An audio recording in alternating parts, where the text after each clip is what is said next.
हम आभारी हैं आप लोग अपने बीच बैठने का अवसर प्रदान किए। आप लोग अच्छा से जप कर रहे हैं, ये भगवान की दया है। हम कुछ भगवान के नाम के विषय में ही, जप के विषय में बोलूंगा। अधिकांश भक्त लोग परिचित होंगे, श्रीमद् भागवतम का एक प्रसिद्ध श्लोक है, एतद निर्विद्यमानान इच्छताम अकुतो भयम योगिनाम निपनिर्णीतम हरेर नामान कीर्तन। आवाज देख लीजिएगा, ठीक से होना चाहिए, पूछ लीजिएगा, किसी से पूछ लेना चाहिए आवाज ठीक है। आप आवाज क्लियर आ रही है क्या?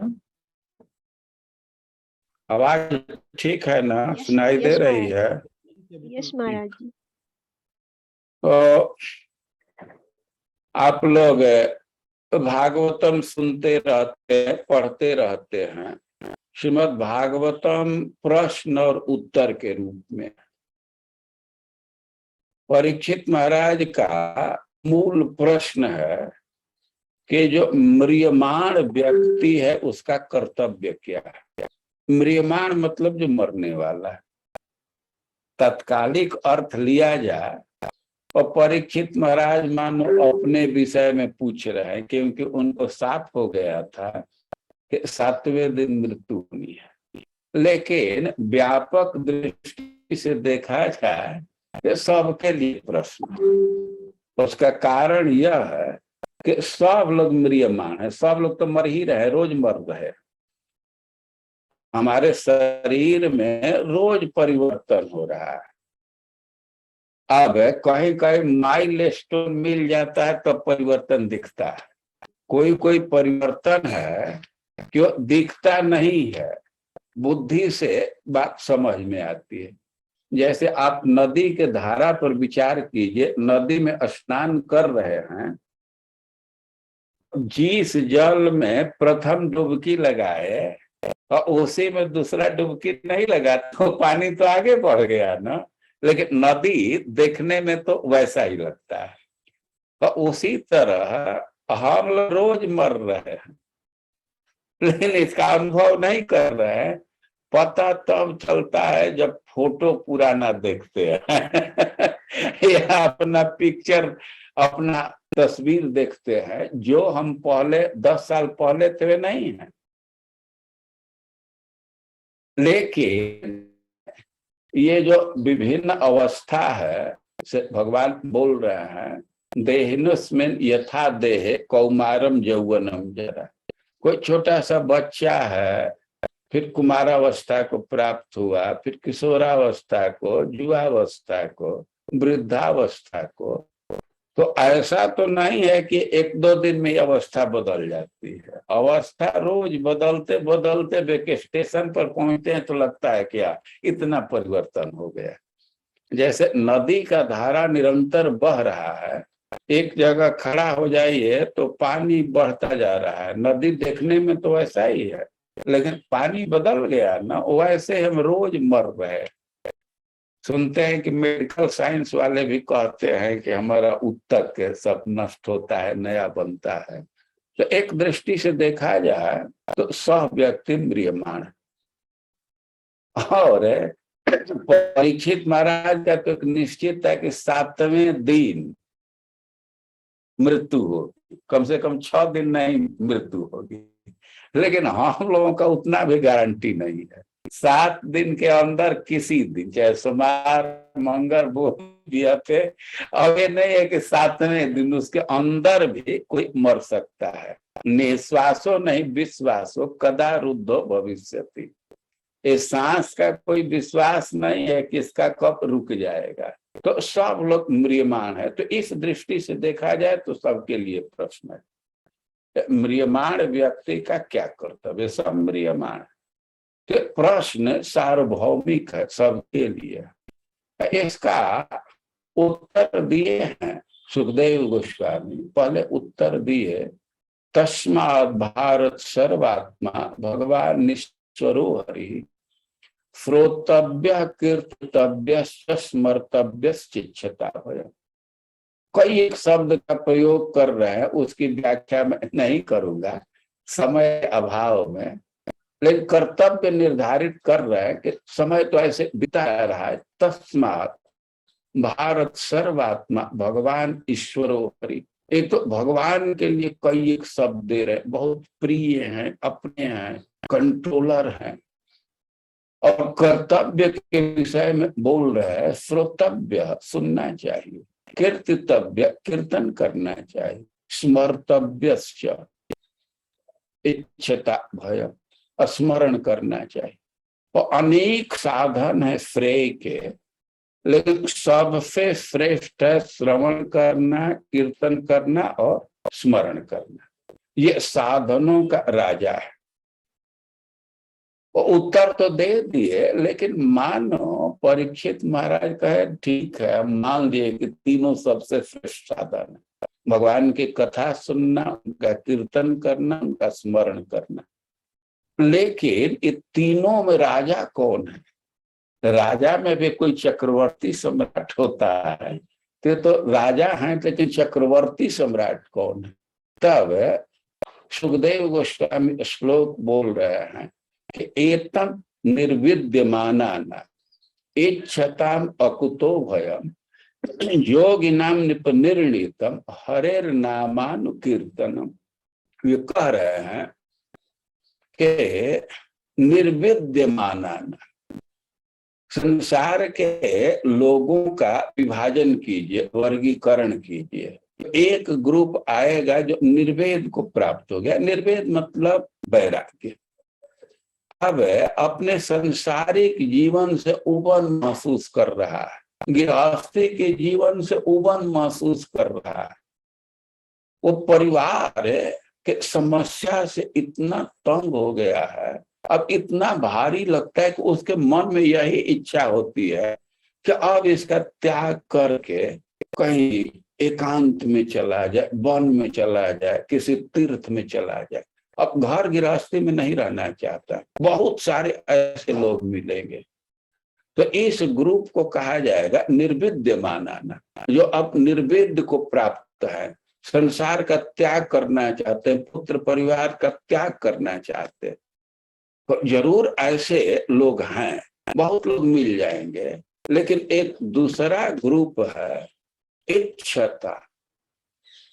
अभी उसके मन में इच्छा है, रोज अभी विज्ञापन पड़ता है किधर नौकरी का जगह खाली, नौकरी चाह रहा है, विवाह चाह रहा है, प्लॉट चाह रहा है, क्या क्या इच्छा बनी हुई, उसके लिए सक्रिय भी है। और बहुत बहुत इच्छा है, धन की इच्छा है, पद की इच्छा है, जस की इच्छा है। तो इस ग्रुप को कहेंगे इच्छता। संसार में सबसे अधिक लोग इसी ग्रुप में गिरेंगे। ये प्रकट बात है, हमसे अधिक आप लोग इसको समझ सकते हैं। और एक ग्रुप को कह रहे जोगिना। कुछ लोग ऐसे हैं कि ना उनको त्यागने की इच्छा है, न पकड़ने की इच्छा है, वो अपने जगह पर स्थित हो गए, भगवान की भक्ति में लगे। तो तीन ग्रुप है। तो तीनों ग्रुप के लिए कह रहे हैं कि निर्विद्यमाना न इच्छता योगिना अकुतो भयम। ऐसा पंथ, ऐसा श्रेय का साधन जिसमें किसी प्रकार का कोई भय नहीं। साधन कई एक प्रकार के हैं, योग है, कर्म है, यज्ञ है, क्या क्या है, लेकिन उस साधन का फल मिलेगा कि नहीं निश्चित नहीं है। जैसे यज्ञानुष्ठान कर रहे हैं तो उसमें कई एक प्रकार का भय है। वस्तु अशुद्ध रह गया तो वांटेड रिजल्ट नहीं मिलेगा, जो वांछित फल है वो नहीं मिलेगा। मंत्र में त्रुटि हो गई तो उल्टा हो सकता है। कई एक प्रकार का भय है। स्थान देखना होता है, वस्तु देखना होता है, तंत्र को देखना होता है, कभी कभी विपरीत परिणाम हो जाता है। लेकिन इस साधन के विषय में कह रहे हैं कि अकुतो भय, इसमें किसी प्रकार का भय नहीं है, किसी प्रकार का भय नहीं है, इस अर्थ में कि इसका फल जरूर प्राप्त होगा। श्रीमद् भागवतम में कहा गया है कि अमोघा भगवत भक्ति नेतरेति मतिर्मम। कश्यप जी कह रहे हैं कि भगवान की भक्ति तो अमोघ है, मतलब निष्फल नहीं जाती। ये हमारा विचार है कि इसका फल जरूर प्राप्त होगा। और जब फल तो जरूर प्राप्त होगा, और बीच में मार्ग में भी कोई बाधा नहीं है।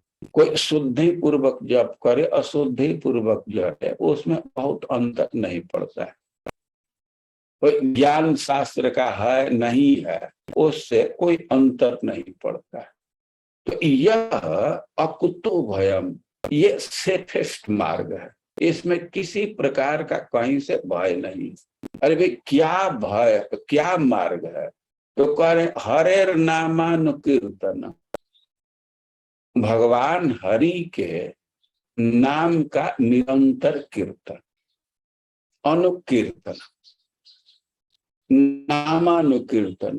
पहले जो भक्ति की बात की गई तो श्रोतव्यम कीर्तितव्य स्मर्तव्यम चिच्छता भयम, श्रवण करना चाहिए, कीर्तन करना चाहिए। कीर्तन के भी कई एक भेद बतलाया गया,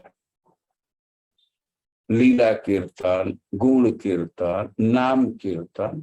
लेकिन इसमें भी नाम कीर्तन सबसे सुरक्षित, क्योंकि और चीज के लिए कुछ कुछ अपेक्षा है, लेकिन नाम के लिए कुछ अपेक्षा नहीं। भगवान जीवा दिए हैं, उसको डुला देना है। हरे कृष्णा कृष्णा कृष्णा हरे हरे, हरे राम राम राम हरे। तो निर्णय दे रहे हैं कि नामानुकीर्तन, हरे नामानुकीर्तन, हरि के नाम का अनुकीर्तन, दूसरे के नाम का नहीं, हरि का, भगवान के नाम का अनुकीर्तन। ये कीर्तन के कई एक भेद है। जैसे जप हम लोग कर रहे हैं तो इसको भी कीर्तन कहते हैं, इसको संख्या संकीर्तन कहते हैं। अब गिन करके जप कर रहे हैं तो इसको भी कीर्तन ही माना। संख्या कीर्तन नाम नति, ये संख्या कीर्तन इसको कहते हैं। तो केवल कीर्तन नहीं कर रहे हैं, अनुकीर्तन। अनुकीर्तन का अर्थ है कि निरंतर बोलना चाहिए, रोज बोलना चाहिए। और अनु मतलब किसी के अनुगत्य में, किसी से सुन करके परंपरा का अनुसरण करते हुए आचार्य के अनुगत्य में कीर्तन करना, यह तो भय बिल्कुल सुरक्षित मार्ग है। अरे कैसे इस बात को करें? निर्णितम, इसमें विवाद का कोई अवसर ही नहीं है। ऐसा नहीं कि इस समय इस पर विचार करना है कि ठीक है कि नहीं ठीक, पहले से निर्णित पंथ है। और सुखदेव गोस्वामी स्पष्ट शब्दों में निर्णय दे रहे हैं कि तत् निर्विद्यमाना इच्छताम अकुतो भयम योगी नाम निर्णितम हरे नामानुकीर्तन। चाहे जो संसार से विरक्ति चाह रहा है, चाहे अभी भोग चाह रहा है, या भगवान के भक्ति में लगा हुआ, किसी के लिए सबसे सुरक्षित पंथ है भगवान के नाम का अनुकीर्तन, निरंतर रोज रोज इसका उच्चारण करना। ये तद निर्णितम, यह बिल्कुल निर्णित सिद्धांत है, इसमें अब कोई तर्क वितर्क का अवसर नहीं। श्रीमद् भागवतम स्पष्ट निर्णय दिया कि श्रेय का साधन सबसे सुंदर, सबसे सुरक्षित, सबसे प्रबल है भगवान के नाम का कीर्तन करना, जप करना। और बहुत सौभाग्य की बात है कि हम लोग श्रील प्रभुपाद जी की कृपा से इस पंथ को स्वीकार किए हैं। तो आप लोगों से यही प्रार्थना है, यही निवेदन है कि अपने पोजीशन को समझना चाहिए कि बिल्कुल सही पंथ पर हैं और उत्साह पूर्वक इस पंथ पर चलना चाहिए। संसार है, कुछ कुछ अड़चन आती रहती है, लेकिन सबसे एडजस्ट करके अपने को स्थिर करके और जप में लगे रहना चाहिए। यही श्रीमद् भागवतम का संदेश है। हरे कृष्ण।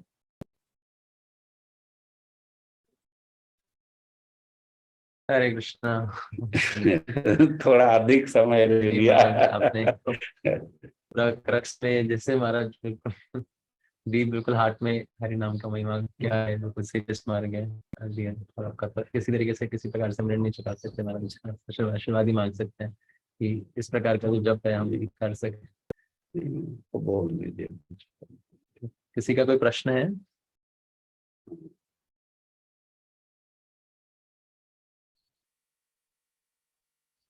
इस राम प्रभु जी।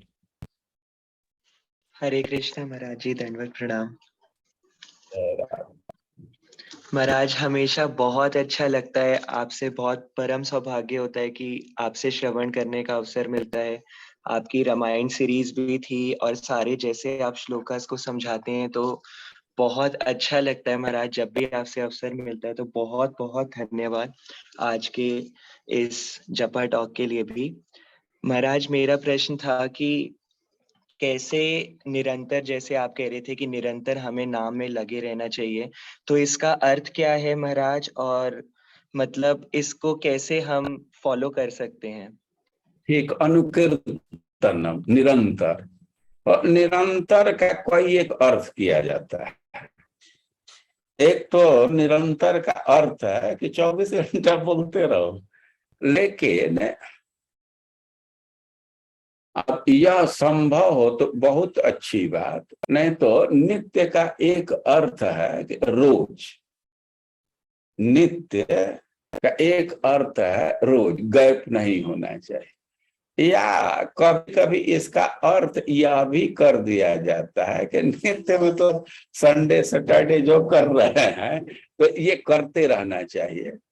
और सबसे प्रथम स्थान है निरंतर। निरंतर का मतलब कि अब ये रुके ही ना। और कुछ देर तक तो माला लेकर के जप करते हैं, लेकिन ऐसा अभ्यास हो जाना चाहिए कि माला नहीं भी हाथ में है तो अब नाम निकलता है। बहुत अभ्यास कर लेने से कोई दूसरा भी काम करते रहते हैं तो वो भगवान का नाम प्रकट हो या ना भीतर वो आता रहता है। तो बेस्ट अर्थ यही है कि एकदम हमेशा नाम को बोला जाए। मूल शब्द है हरेर नामानुकीर्तनम, अनुकीर्तन मतलब निरंतर। अब निरंतर का एक अर्थ यह भी है कि डेली, जैसे 16 माला जप कर रहे हैं या अभी 32 माला कर रहे हैं, तो ऐसे ही जप रोज होना चाहिए। कभी कुछ कम हो सकता है, अधिक हो सकता है, लेकिन उठना नहीं चाहिए। और सबसे अच्छी बात यही है कि कुछ देर तक तो माला लेकर के जप करते हैं, लेकिन अभ्यास कर लेना चाहिए। ड्राइविंग कर रहे हैं, रास्ता चल रहे हैं, उस समय भी नाम निकलता रहे। अभ्यास करने से हो जाता है। और अनुकीर्तनम का एक अर्थ यह किया गया फॉलोइंग, किसी का फॉलो करते हुए हमको जप करना चाहिए। ऐसे नहीं कि हमारे मन में जैसे आ रहा है वैसे कर ले। आचार्य परंपरा के अनुगत्य में करना चाहिए। तो दो अर्थ इसका किया गया। आप इसको खुद ही पढ़ सकते हैं। श्रील प्रभुपाद जी इसकी व्याख्या की श्रीमद् भागवतम के 2 स्कंध के प्रथम अध्याय का 11 नंबर का श्लोक है। तो वहां आप पढ़ लेंगे तो और स्पष्ट हो जाएगा। तो 2 अर्थ में निरंतर, ये कंटिन्यूअस चलता रहे। कंटिन्यूअस मतलब अब घंटा घंटा, मिनट मिनट, या कंटिन्यूअस मतलब डे बाय डे कंटिन्यूटी होना चाहिए। ऐसा नहीं कि बीच में रोक दें। वैसे उससे बहुत अंतर नहीं है, लेकिन भाई अच्छा चीज है, प्रबल चीज है, तो उसको हमेशा सेवन करना चाहिए। कोई बंधन शुद्धि अशुद्धि का है नहीं। आप अपवित्र हैं, पवित्र हैं, इससे कोई मतलब नहीं है। नाम बोलने में कभी बोल सकते हैं। और अकुतो भयम कह रहे हैं तो परंपरा के अनुरूप करते हैं, किसी के अनुगत्य में चलते हैं तो सुरक्षित है, नहीं तो अपने मन का भरोसा नहीं है, वो कब धोखा दे देगा वो कोई नहीं ठीक है। मन के विषय में लिखा गया है कि जैसे कोई जंगल से पशु फंसा करके कोई लाता है, अब वो रखता है, बांध करके रखता है, कभी कभी इतना रहने लगता है कि वो लगता है कि अब ये कहीं नहीं जाएगा, लेकिन उसको बंधन से छोड़ देंगे तो कब भाग करके जंगल में चला जाएगा, ये कोई ठीक नहीं है। तो इसीलिए अपने को बांध कर रखना चाहिए, गुरु से, काउंसिल से, संस्था से बांध करके रखते हैं तो सुरक्षित रहते हैं। ये अनु का एक अर्थ है, अनुकीर्तन मतलब किसी के अंडर होना चाहिए। दो अर्थ में अनु शब्द का प्रयोग किया गया। धन्यवाद। जी एक प्रश्न और है, सुलक्षणा सीता देवी दासी माता जी का। यस महाराज। हरे कृष्ण महाराज जी, दंडवत प्रणाम Maharaj ji. Please accept my thousands of obeisances in your lotus feet। Thank you so much Maharaj ji. Maharaj ji मेरे दो क्वेश्चन थे। एक तो आपने बताया महाराज जी कि साधना, जो साधनों का के राजा होते हैं वो तीन है, श्रवण, कीर्तन और स्मरण। तो उनमें भी आपने महाराज जी चक्रवर्ती सम्राट बताए जी महाराज जी, उसमें भी आपने चक्रवर्ती सम्राट बताए, तो वो एक बार रिपीट करेंगे महाराज जी? आए क्या वह लास्ट वाला वाक्य फिर से बोलिए। महाराज जी इन जो चक्रवर्ती सम्राट बताया आपने, साधनों के राजा बताए तीन, श्रवण, कीर्तन, स्मरण, उनमें आपने एक चक्रवर्ती सम्राट बताए थे महाराज जी। हरे नामानुकीर्तनम, कीर्तन में भी नाम का कीर्तन, यही चक्रवर्ती सम्राट। चैतन्य महाप्रभु सनातन गोस्वामी से कहे हैं कि भजनेर मध्य 9 विधा, भजनेर मध्य सर्वश्रेष्ठ 9 विधा भक्ति। भजन हम कर रहे हैं सब अच्छा है, लेकिन उसमें श्रेष्ठ है 9धा भक्ति। लेकिन क्यों ऐसा कह रहे हैं कि कृष्ण दीप, कृष्ण प्रेम, कृष्ण दीते धारे महाशक्ति। 9धा भक्ति करते हैं तो उसमें शक्ति है, कृष्ण प्रेम दे देगा और कृष्ण को भी प्रदान कर देगा। लेकिन तार मध्य सर्वश्रेष्ठ नाम संकीर्तन, लेकिन उसमें भी सबसे श्रेष्ठ है नाम का कीर्तन करना। इस अर्थ में कि नाम के कीर्तन करने में किसी संसाधन की जरूरत नहीं है। अभी आप सुन रहे हैं तो इसके लिए लैपटॉप लेकर के आए हैं, आप भी बैठे हैं, वो भी दूसरे का भी सहायता है। ये तो आज काम कर रहा है, नहीं तो यहाँ कनेक्टिविटी खत्म हो जाता है, चक्कर काटने लगता है। तो कई एक चीज की जरूरत पड़ती है, भाषा जानना चाहिए। लेकिन नाम ऐसा सुगम साधन है कि इसमें कुछ नहीं करना, भगवान जिह्वा दिए हैं, केवल उसी से उच्चारण करना।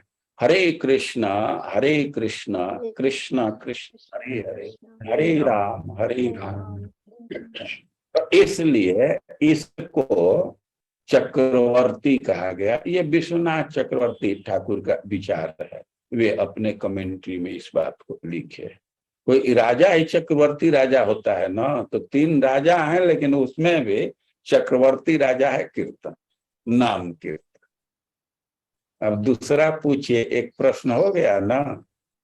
जी महाराज जी। महाराज जी जैसे हम मॉर्निंग में उठते हैं, साधना कर रहे हैं, पूरा लाइक नियम से चल रहे हैं, पर महाराज जी कुछ शारीरिक लाइक व्याधि आती है, बीच बीच में वीकनेस लगती है बहुत ज्यादा, कुछ हेडेक वगैरह ये सब होता है, तो हम क्या इन सब को इग्नोर करते हुए आगे बढ़े या फिर इनको बीच में कंसंट्रेट करें? महाराज जी प्लीज बताएं। देखिए अब कोई कोई हैं कि इग्नोर करके भी बढ़ते हैं, लेकिन सबके बस की बात नहीं है। 2-4 दिन इग्नोर करेंगे तो फिर तो यह स्थिति हो जाएगी कि सब भजन ही छूट जाएगा। तो यह व्यक्तिगत अपना एडजस्टमेंट होता है। शरीर में व्याधि आती है, न कि इसका शरीर कैसा है, तो अब उसका ये सब निर्णय होगा कितना एडजस्टमेंट कर सकता है। शास्त्र में लिखा गया, अभी हम कार्तिक व्रत के विषय में बोल रहे थे, तो उसमें लिखा गया है कि दो स्थिति, कभी कभी स्नान इत्यादि करने का साधन ही नहीं मिलता है, कभी कभी तो पानी का ही अभाव हो जाता है, तो उससे भक्ति का त्याग नहीं करना चाहिए, जप करना चाहिए। और कभी कभी शरीर में ही कठिनाई हो जाती है, बाथरूम, पानी, गीजर सब सुविधा है, लेकिन शरीर में बुखार है, थकावट है, कठिनाई है, तो उस समय भी लेटे लेटे जप करना चाहिए, जप करते रहना चाहिए। और जो आधी व्याधि आती है तो अपने हिसाब से उसे एडजस्टमेंट करके भक्ति करना चाहिए। बहुत जोर लगा करके जबरदस्ती करने पर एक दो दिन तो कर लेंगे, फिर ऐसी स्थिति आ जाएगी कि कुछ नहीं कर पाएंगे, तो एडजस्टमेंट करना चाहिए। Thank you ji Maharaj. Maharaj, Vinod, thank you so much.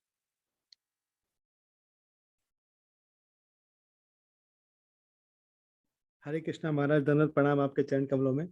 बहुत बहुत आभार आप इतनी सुंदर जपा क्लास के लिए। महाराज मेरा प्रश्न ये है कि जैसे संकीर्तन करते हैं हम या नगर संकीर्तन करते हैं, तो ऐसा कहते हैं कि उसमें सबका बहुत, दूसरों का भी बहुत उद्धार होता है, भगवान का नाम कर्णों में पड़ता है, और दूसरी ओर पे हम जपा करते हैं, तो महाराज दोनों में से क्या श्रेष्ठ है? देखिए,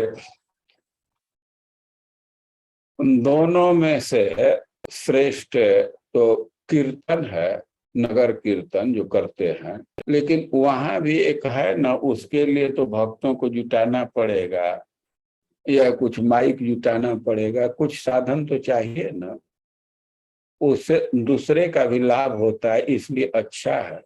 और जो साधक हैं, अनुकीर्तन जप है, तो जप में अब किसी दूसरे से कुछ अपेक्षा नहीं, अपना झोली माला है, अपना जेहवा है, इसको आप उपयोग करके अपनी साधना कर रहे हैं, तो दोनों श्रेष्ठ है। लेकिन तुलना करेंगे तो जो कीर्तन करते हैं लोगों के साथ मिल करके, तो मोर बेनिफिशियल है, अपना भी लाभ होता है, दूसरे को भी लाभ होता है।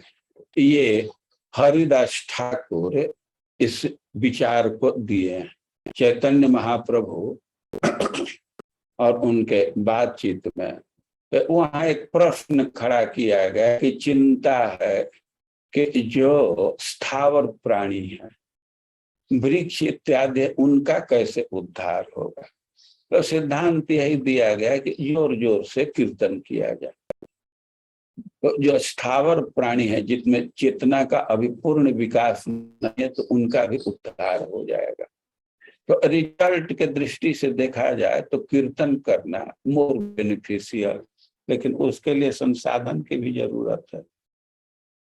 और इंडिविजुअल लेवल पर देखा जाए तो जप सुगम है, तो ये आप अपने स्थिति के अनुसार आप चयन कर सकते हैं, देख सकते हैं।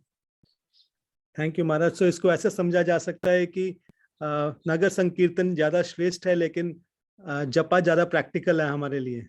हाँ हाँ हाँ हाँ, तो कभी कभी नगर संकीर्तन करना चाहिए, अधिकांश समय जपा करना चाहिए। Maharaj thank you, Maharaj thank you so much.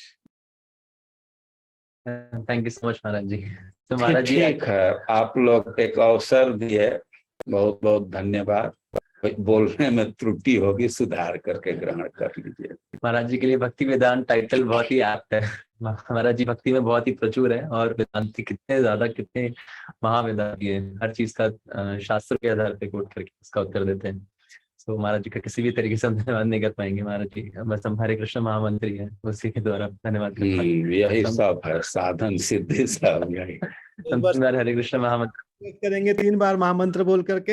Hare Krishna Hare Krishna Krishna Krishna Hare Hare Hare Ram Ram Hare Hare Hare Krishna Krishna Krishna Hare Hare Ram Krishna Hare Krishna Krishna Hare Krishna Hare Krishna Krishna Hare Ram Hare Hare